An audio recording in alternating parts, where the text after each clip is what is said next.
જય માતાજી મિત્રો, પાછા આવી ગયા આપણે નાકે. અમારી જિંદગીમાં આવું હાલે, પાવડો મને ભારે, હું પાવડાને ભારું. साला ये दुख का खत्म नहीं होता बे। ઘડીક નાકા વાયરા હતા, ધોરિયામાં પાણી પડી ગયું ઓછું. પાવર તો છે, ચેક કરવા જવું જોઈશે. વાત તો સહી હે. હા જો આને કહેવાય કરમની કઠણાઈ. તૂટી જઈ લેન, તકલીફ તો રહેવાની. તો ચાલો ઉકેલી નાખી ફટાફટ ખાડો.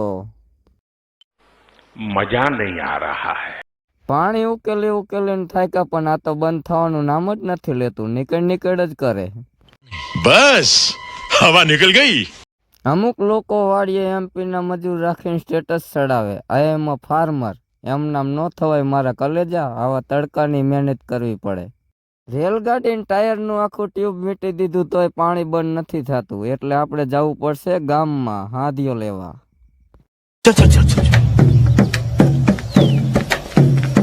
ગાડી સ્ટાર્ટ કર. આપણું બુલેટ લઈને થઈ ગયા ગામમાં હાલતા. આ જો આમને ચેવી નિરાય. તો આપણે પહોંચી ગયા શિવશક્તિ હાર્ડવેરમાં, પણ અહીંયા બે મનના તાળા માર્યા, કેમ કે વિશાલ વહી ગયો ખાવા. તો ફાઇનલી આપણે લઈ લીધો હાથિયો, મૂકી દીધો આપણા બુલેટના કેબિન ઉપર. થઈ ગયા આપણે આપણી વાડી બાજુ હાલતા. હળિયું મારીને આપણું એન્જિન થઈ ગયું ગરમ, એટલે પાડવું પડશે ઠંડુ. આપણે પાથરેલું આણું કર્યું બધું ભેગું, કેમ કે હાંધો નહીં થાય. સાંજના 6 વાગી ગયા છે અને આપણે ભૂલી ગયા તા તણી બોલે તો લેન કાપવાની 100 બ્લેડ. ગાને રજકો નાખીને થઈ ગયા આપણે ઘર બાજુ હાલતા.